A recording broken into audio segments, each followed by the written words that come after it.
নমস্কাৰ Imran technology YouTube channel দৰ্শকসকললৈ স্বাগতম জনাইছোঁ আৰু লগতে আপোনালোকৰ মাজলৈ লৈ আহিছোঁ কেইবাটাও গুৰুত্বপূৰ্ণ খবৰ। বন্ধুসকল, আপোনালোকে যদি এই ভিডিঅ'ত এতিয়ালৈকে লাইক কৰা নাই প্লিজ এটা লাইক কৰি দিয়ক আৰু যিসকলে চেনেলটোত প্ৰথমবাৰৰ বাবে চাই আছে তেওঁলোকে চেনেলটো ছাবস্ক্ৰাইব কৰি কাষত থকা বেল আইকনটোত অল প্ৰেছ কৰি ৰাখিব। সাগৰৰ একেবাৰে ধৰ ঠাইলৈ নিয়া হৈছিল জুবিন দাক। শিহৰণকাৰী বৰ্ণনা অসম আৰক্ষীৰ নিজা ঘটনাস্থলীত জুবিন ওলাইছে। সাগৰৰ মাজত একেবাৰে ধৰ ঠাইত লৈ যোৱা হৈছিল জুবিন গাৰ্গক। ইয়েট পাৰ্টি কৰা ঠাইডোখৰ যথেষ্ট গভীৰ আছিল। অসম আৰক্ষীৰ নোযোৱা ঘটনাস্থলীলৈ গ'ল জুবিন অনুৰাগী। ঘটনাস্থলীৰ বৰ্ণনা আগবঢ়ালে জুবিন অনুৰাগীয়ে।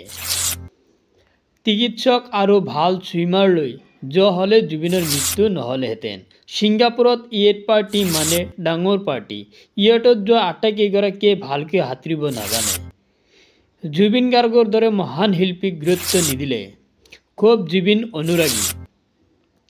পৰৱৰ্তী খবৰ মই মুহূৰ্তত জনাব চেষ্টা কৰিছোঁ আন এটা বিগ ব্ৰেকিং নিউজ। জগৰীয়া কোন? জুবিন গাৰ্গৰ মৃত্যুৰ 26টা দিন পাৰ হৈ গ'ল। জুবিন গাৰ্গৰ ন্যায়ৰ দাবীত আছুৰ আন্দোলন। জুবিন গাৰ্গৰ মৃত্যুৰ 26টা দিন পাৰ হৈ গৈছে। জুবিন গাৰ্গৰ ন্যায়ৰ দাবীত আছুৰ আন্দোলন। জিলাই জিলাই গণবিক্ষোভ আছুৰ। জুবিন গাৰ্গে ন্যায় নোপোৱালৈকে আছুৱে প্ৰতিবাদ কৰিব। জুবিন গাৰ্গৰ মৃত্যুৰ 26টা দিন ইতিমধ্যে পাৰ হৈ গৈছে। মই মুহূৰ্তত জনাবলৈ চেষ্টা কৰিছোঁ আন এটা বিগ ব্ৰেকিং নিউজ। জুবিন গাৰ্গৰ মৃত্যুৰ 26টা দিন ইতিমধ্যে পাৰ হৈ গৈছে। জুবিন গাৰ্গৰ মৃত্যুৰ 26টা দিন যোৱাৰ পিছতো জুবিন গাৰ্গৰ ন্যায়ৰ দাবীত আছুৰ আন্দোলন আৰম্ভ হৈছে। জিলাই জিলাই গণবিক্ষোভ আছুৰ সংগঠনে। জুবিন গাৰ্গে ন্যায় নোপোৱালৈকে আছুৱে প্ৰতিবাদ কৰি থাকিব। জুবিন গাৰ্গৰ মৃত্যুৰ 26টা দিন পাৰ হৈ গৈছে, যাৰ ফলত কোনো ন্যায় পোৱা নাই, যাৰ বাবে আছুৱে আন্দোলন আৰম্ভ কৰিছে। অৱশেষত CID কাৰ্যালয়ত তন্ময় ফুকন আৰু অভিমন্যু তালুকদাৰ। ছিংগাপুৰৰ পৰা গুৱাহাটী পালেহি তন্ময় আৰু অভিমন্যু। ছিংগাপুৰত ইয়েট পাৰ্টি দিছিল তন্ময় ফুকনে।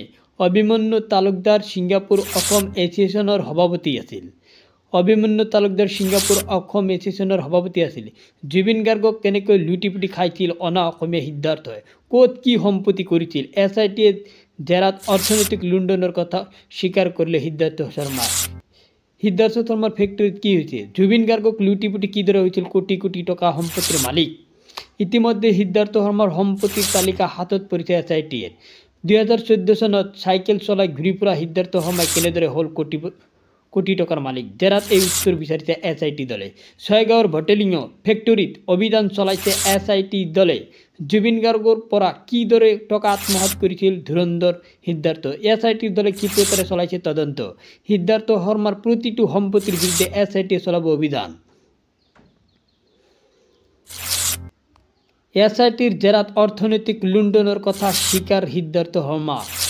মই মুহূৰ্তত জনাব চেষ্টা কৰিছোঁ আন এটা বিগ ব্ৰেকিং নিউজ। গছপুলি ৰোৱা মহিলাই শীঘ্ৰেই লাভ কৰিব চৰকাৰী ধন। প্ৰকাশ পালে তালিকা। কোনে কোনে পাব এই ধন এতিয়াই চাওক। গছপুলি ৰোৱা মহিলাই শীঘ্ৰেই লাভ কৰিব পাৰিব চৰকাৰী ধন। সমষ্টিভিত্তিক প্ৰকাশ পালে তালিকা। কোনে কোনে লাভ কৰিব উদ্যমিতা আঁচনিৰ ধন? শীঘ্ৰেই সকলো মহিলাই লাভ কৰিব পাৰিব 10,000 টকা।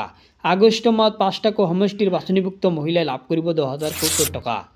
আগষ্ট মাহত 5টাকৈ সমষ্টিৰ বাছনিভুক্ত মহিলাই লাভ কৰিব 10,000 টকা। প্ৰকাশ পালে সমষ্টিভিত্তিক ধন বিতৰণৰ দিন। আগষ্ট মাহৰ পৰাই লাভ কৰিব প্ৰথম কিস্তিৰ 10,000 টকা। মাৰ্গেৰিটা ধুবুৰী লাখ লাখ মহিলাই লাভ কৰিব 10,000 টকা। আন এটা big breaking news. Crore crore কৃষকলৈ আহি আছে ভাল খবৰ। নতুনকৈ অসমত PMAYৰ অধীনত 3,14,773টা ঘৰ প্ৰদান কৰা হ'ব অসমত। ৰাজ্যৰ লাখ লাখ জনতাৰ বাবে ডাঙৰ ঘোষণা মুখ্যমন্ত্ৰী। অসমত এটাও কেঁচা ঘৰ থাকিবলৈ নিদিয়ে চৰকাৰে। লাখ লাখ পৰিয়ালক উপকৃত কৰিবলৈ চৰকাৰৰ বৃহৎ কেবিনেটৰ অন্তত মুখ্যমন্ত্ৰীৰ আনুষ্ঠানিক ঘোষণা। যিসকল লোকে PMAY ঘৰ লাভ কৰা নাই তেওঁলোক লাভ কৰিব। নতুনকৈ অসমত 3,14,073 গৰাকীয়ে লাভ কৰিব চৰকাৰী ঘৰ।